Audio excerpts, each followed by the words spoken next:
O mga kabunyog, isa ngayon lumalabas na yung mga dagdag pang mga videos, ebidensya. Nagpapakita, nagpapatunay na talagang wala namang atake sa Senado. Wala namang atake at ang malala pa nito, wala namang pinapaputukan sila Aplaska. Noong gabi na yon, wala palang pinapaputukan at wala naman palang wala namang walang putok galing sa labas. Lahat ng putok galing sa loob. So ibig sabihin, walang nagpaputok galing sa labas. At wala din silang pinaputukan. O yun.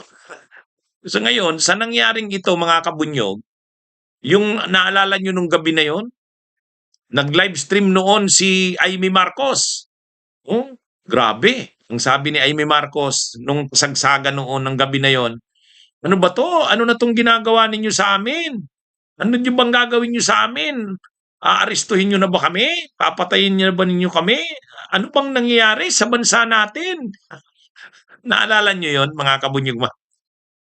Naalala nyo ba yung pag live stream noon ni Amy Marcos?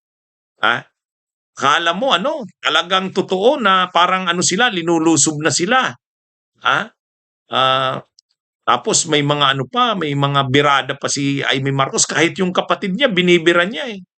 Binibira niya.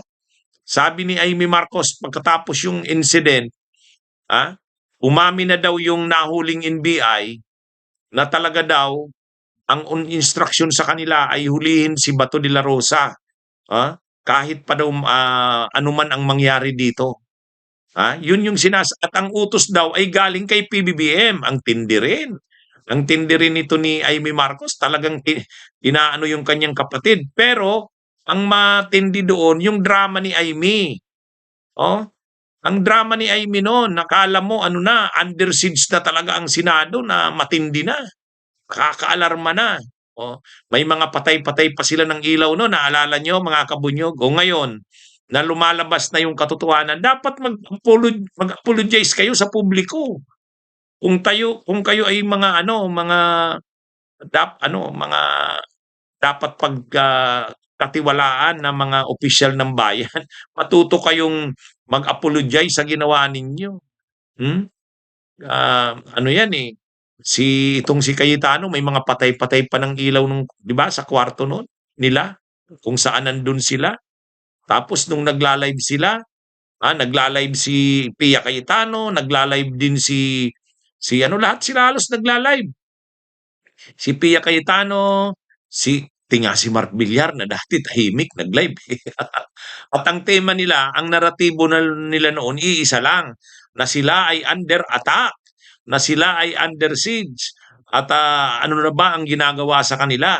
Ganito na ba ang bansa natin ngayon? Ay di ba ganun yung mga dialogue nila, ganun yung mga sinasabi nila noon. O ngayon, paano yan? Lumabas na yung katotohanan, dapat mag-apologize kayo. Yun? Mag-apologize kayo sa taong bayan, lalo na itong si Amy Marcos, kasi Cayetano. At saka yung mga majority senators, nakakahiya sa inyo. Lumabas na yung katotohanan eh. Nung una tinatago nila yung video. Sabi ni Osaa Aplaska, walang video. Walang CCTV footage doon sa nangyaring shooting incident. Wala daw. Pero nung may lumabas na kopya, yun, napilitan na ngayon magsabi na mayroong CCTV footages. At ngayon, naglalabasan pa ang mga bagong CCTV footages. Makikita talaga, wala namang pinaputukan. Wala namang putok galing sa labas. Lahat galing sa loob. Kaya ito mga kabunyog, mga kababayan, yung mga pag-live stream nila nung incident na yon, nung araw na yon, na itong si Amy Marcos, kung ano-anong pinagsasabi nun eh. Ganito na ba talaga sa bansa natin? Talagang linulusob na ninyo kami? Ano bang plano ninyo? Arestuhin nyo na kami? May mga ganun. Di ba mga kabunyog, mga kababayan? Hindi, sa totoo lang. Ngayon, kung sino-sinong kinakalaban ni ano, ni Cayetano, ha? Ah, Kasi lahat ng mga ebidensyang lumalabas nagpapakita wala naman talagang attack galing sa NBI. Ano na 'yun, kumbaga matibay na ngayon ang mga ebidensya. So ngayon ano nang gagawin, mag-a-apologize ba? Dapat mag-apologize. Si Amy Marcos, si Cayetano, kaya lang wala, makakapal mga mukha nito, eh. Ah, oh, OA, ah, oh. Sobrang ano nila nun, overacting. 'Di ba? Overacting ang ano nun. Nag-aano sila, anong tawag dun? Nagpapaawa sa publiko. Ginagalit yung publiko nun, eh. O sabi nila, ano na bang ginagawa sa amin dito sa Senado? Ha? Dahil ba hindi kami parang ganito, dahil hindi kami kakampi ng administrasyon, ganito nang ginagawa sa amin. Wow. Kaya lang, kahit anong panawagan nating mag-apologize, hindi mag-a-apologize yung mayan, ano? Makakabudyog, makakapal ang mukha ng mga yan, eh. Di ba? Di ba? Makapal ang mukha ng mga yan, eh. Mukhang hindi talaga yan mag-a-apologize. Pero, talagang na-expose sila. Tahimik ngayon si Amy Marcos. Tahimik sila, tahimik sila Pia Cayetano. Kasi nung gabi na yun, akala mo aping-api sila, eh. Akala mo pinagkakaisahan ng gobyerno. Ha? Oh. Kaya ano ito mga kabunyog, mga kababayan, kahit anong panawagan natin mag-apologize, para man lang maipakita sana na ano sila, na kagalang-galang. Kaya lang wala. Di ba?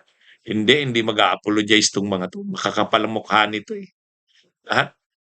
Ano 'yan, pero ano dito, na-expose sila dito na para lang magalit ang taong bayan kung ano-anong pinagsasabi nung gabi na 'yun, eh.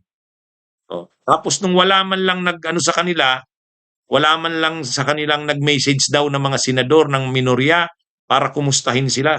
Galit sila, galit. Wala man lang daw pagmamalasakit sa kanila. Ay marami naman kasing nakapansin, ano ba 'to, parang drama 'to, eh, oh, 'di ba? O ngayon totoo pala, drama nga, 'di ba? Oh, kaya hindi naman talaga kailangang ano si kanila, eh. Galit sila sa media. Sabi ni Cayetano, "The Senate was under attack." Hindi ba kayo naniniwala that the Senate was under attack? Galit siya sa media, pinagalitan, pinukpok. Ang problema, totoo naman talagang hindi naman talaga under attack. Kaya lang wala, hindi talaga ito magsusuri itong mga to. Okay, mga kabunyog, mga kabayan, magandang araw sa inyo.